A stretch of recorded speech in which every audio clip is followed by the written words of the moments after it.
Life of an Igoro Tabeki here in La Trinidad, Benguet, visiting the Adivay Festival.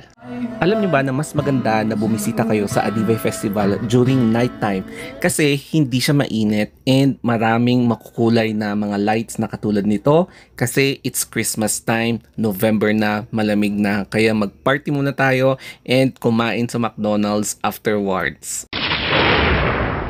Happy Adivay! Lumabas ako bandang 7 PM ng gabi and ganito na agad ang bubungad sa pagmumukha mo. Etong yung mga street foods, syempre bahala ka nang mamili, mga sweet corn, tapos etong mga fishball, mga odoks, ganyan. Habang papunta na tayo sa entrance sa Adivay, madadaanan mo itong hospital, Cordillera Hospital of the Divine Grace, na may pinakamalaking building dito sa La Trinidad, Benguet. Ilang hakbang lang at makakarating na tayo sa grand entrance ng Adivay Festival. And ganito yung bubungad sa'yo. Ang daming tao. So makikita nyo yung entrance arc mismo na ang daming pumapasok kasi gabi and mas maganda talaga. So ayan guys yung entrance ng Adivay Festival, pero ang naisipan ko na mas maganda na pupunta muna ako dito sa Agri-Tourism Fair.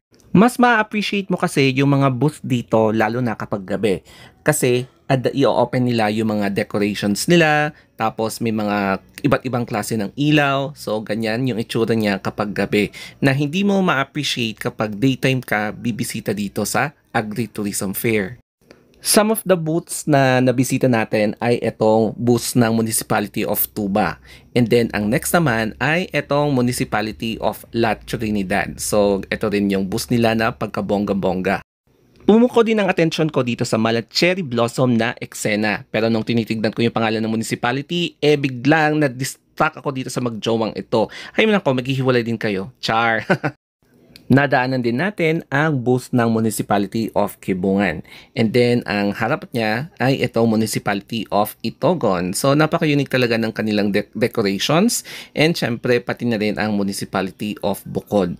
Tapos, ang Atok din. O, di ba? At syempre, na-amaze din ako dito sa fountain na eksena ng Municipality of Bacon.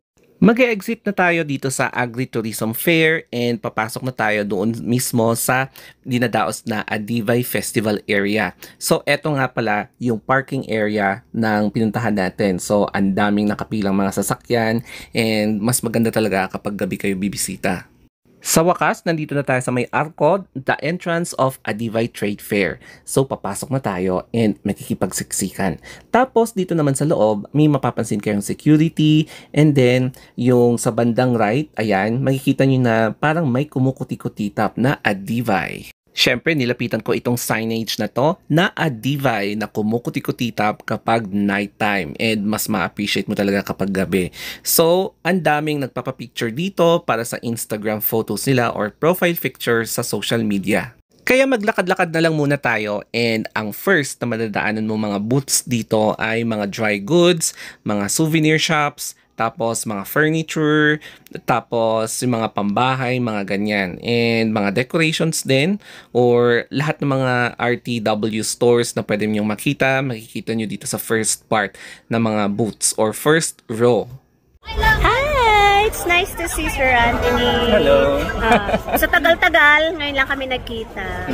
Sa Adivay talaga. Yes. Oh. So, meron tayong kapwa Cordilleran vlogger na nakakita sa akin and syempre parang meet and greet na rin. So, tara, let's go further and explore. Nadatnan ko rin itong stage na to kung saan pwede mong mapanood yung mga local artists dito sa Benguet or Cordillera region. And dito ka pwedeng magpahinga after how many minutes or even hours na paglilibot sa mga stalls dito sa Adivay.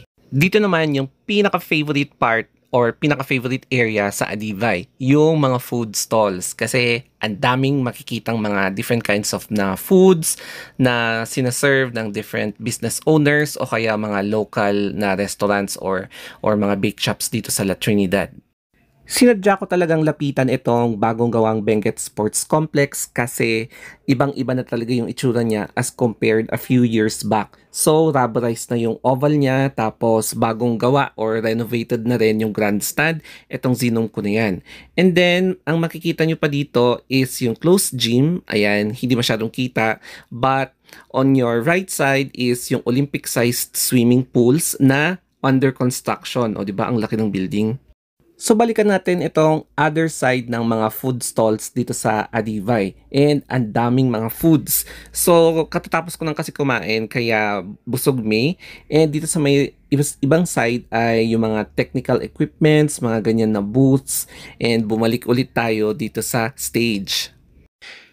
Kaya tapos na tayo maglibot-libot dito sa Adivay and it's now about time na lisanin na natin itong lugar na to. So eto na nga yung entrance, yun na rin yung magiging exit niya. So dito sa pag-exit is may mga nakaparadang motorcycle and sa likod nito ay yung isa sa mga public CR. Ayan. So eto yan yung public toilet and syempre magbabayad ka dyan, no? Papalabas na ako and it's already about 8 a.m. in the evening. So mapapansin na may mga nakapila pa rin gustong pumasok dito sa Adivay na nakakotse. So inaantay yung mga ibang kotse na lalabas. Pero ako, sasakay ng jeep kasi wala akong sasakyan. Hindi pa ako marunong mag-drive. So ang next destination natin ay... Ayan, so pasok muna tayo sa jeep.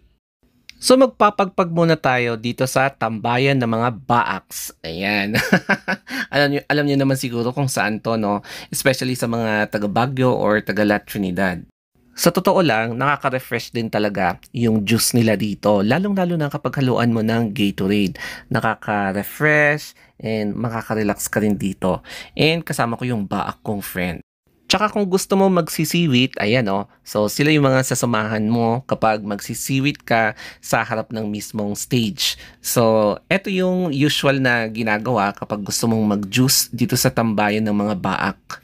So after a few minutes dito sa tambayan ng mga baak, so it is now about time na umuwi. So ganito yung bubungad kapag lalabas ka ng, ayan, ng tambayan ng mga baak dito. Napaka-safe, walang masyadong trouble, and mag-e-enjoy ka talaga kapag nandito ka sa tambayan ng mga baak. Alam nyo, kailangan ko talagang kumain bago umuwi kasi para hindi malakas yung tama niya, yung epekto ng juice na yon kinaumagahan kasi may klase pa ako. So, naiuwi ko pa itong french fries, ayan, kailangan ko talaga siyang ubusin bago matulog. Kaya, kain muna tayo. So, sa wakas, nakauwi na rin ako and pumunta ulit ako sa likod para silayan itong Benguet Sports Complex. So, as you can see, wala na yung mga parachute na mga tent and peaceful na siya. So, isa-zoom natin, ayan yung grandstand. So, it's about time para matulog. Kaya ganito ang life of an Igorot Veki dito sa La Trinidad, Benguet. Kaya it's about time na matulog na tayo at mag-rest. So follow nyo na lang ako sa social media account ko kapag gusto nyo. So once again, good night and wet dreams.